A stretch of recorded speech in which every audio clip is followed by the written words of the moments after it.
¿Qué dirías si te preguntan qué pasó en la Revolución Mexicana? ¿Hubo una pelea por liberar a México? ¿De quién? ¿De qué? Y si te enteraras de que la Revolución Mexicana realmente no fue como lo aprendiste en la primaria, en la secundaria o en esa monografía que siempre pegabas antes de copiar la información.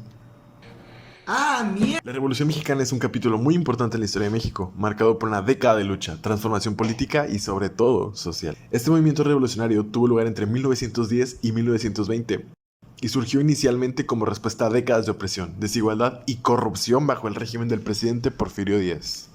Parece extraño, pero Francisco I. Madero, de hecho, anunció con más de un mes de anticipación que iniciaría un movimiento para derrocar a Díaz.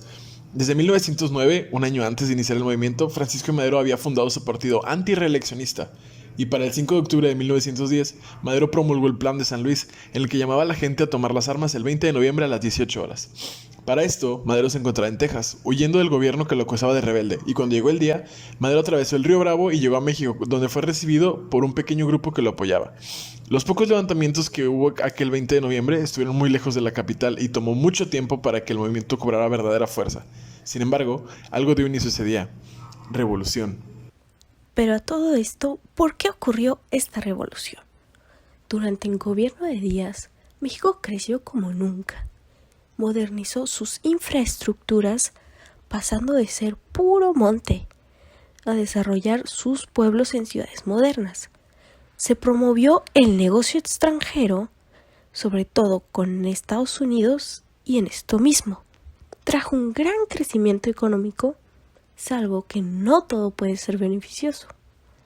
Pues como consecuencia de esto, las clases pobres se vieron atropelladas, pues llegaron la desigualdad social, la concentración de la riqueza, se despojó de las tierras a los campesinos, no existía la libertad política y la gente se vio reprimida a la fuerza. Fue una dictadura cruel, desde el punto de vista de la justicia y la dignidad humana. Díaz renunció al poder hasta marzo de 1911.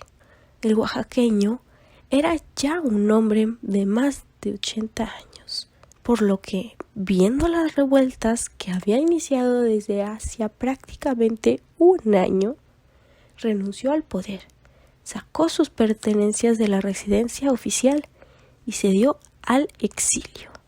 Escapó hacia Veracruz, donde tomó un buque llamado Ipiranga, y escapó hacia Europa, aunque antes de partir le dieron bailes y banquetes en el puerto en agradecimiento por su gobierno. Y aún con su avanzada edad, Díaz no pasó nada mal sus últimos días de vida, pues se la pasó viajando por Europa en lugares como España, Francia, Italia o etc. Murió en su residencia en París el 2 de julio de 1915. No es casualidad que Díaz haya escogido Francia para pasar sus últimos años, ya que este idolatraba la cultura francesa. Aún así, la salud de Díaz fue empeorando a finales de 1914, por lo que pasaba la mayor parte del tiempo en casa de su esposa Carmen, recordando a su madre y preguntando cuándo podría regresar a México. Inicialmente los restos de Díaz fueron sepultados en una iglesia en París, aunque no sería permanente, pues sus familiares querían que volviera a México. Sin embargo, ante la negación de las autoridades mexicanas, en 1921 se trasladaron los restos del cementerio Montparnasse, donde se dice que debido al embalsamamiento del cadáver, los químicos usados y las proporciones empleadas, este yace prácticamente intacto, como si solo estuviera dormido a pesar de haber muerto hace más de 100 años. Para el momento en que Díaz se había ido del país, Madero ya estaba en la silla presidencial. Sin embargo, algunos líderes revolucionarios notaron que las cosas no eran muy distintas, por lo que Ricardo Flores Magón nunca le dio su apoyo y Emiliano Zapata no tardó mucho en desconocer su propio gobierno. Madero pidió a Zapata apoyo en Morelos. Él aceptó a cambio de la restitución inmediata de tierras para los campesinos y pidió la remoción del gobernador morelense, así como indulto para toda la gente de su movimiento.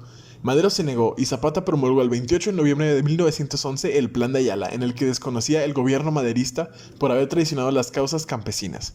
Por su parte, el nuevo presidente hizo todo lo posible por extinguir el movimiento zapatista, comenzando una nueva revuelta. A lo largo de la historia de México podemos ver que nos hicieron ver todo como un cuento, buenos contra malos, de héroes contra villanos. Esto no podría estar más lejos de la realidad. Podemos ver que incluso figuras que nos dibujaron e inculcaron como crueles, realmente también nos ayudaron a crecer. Tuvieron sus éxitos y buenos actos. Así como las figuras que vimos como héroes, realmente no les fue tan bien. Esta es la historia de nuestro país. Todavía tenemos mucho que aprender, que cambiar y mejorar para poder salir adelante. Somos un país en vías de desarrollo, pero nosotros somos el futuro del mismo. Nuestra generación es la siguiente. Puede hacer un gran cambio antes de que sea muy tarde. No todo es en blanco y negro. Existen infinidades de colores y escalas de los mismos para poder ver y elegir un criterio propio. Podemos cambiar el futuro que nos espera.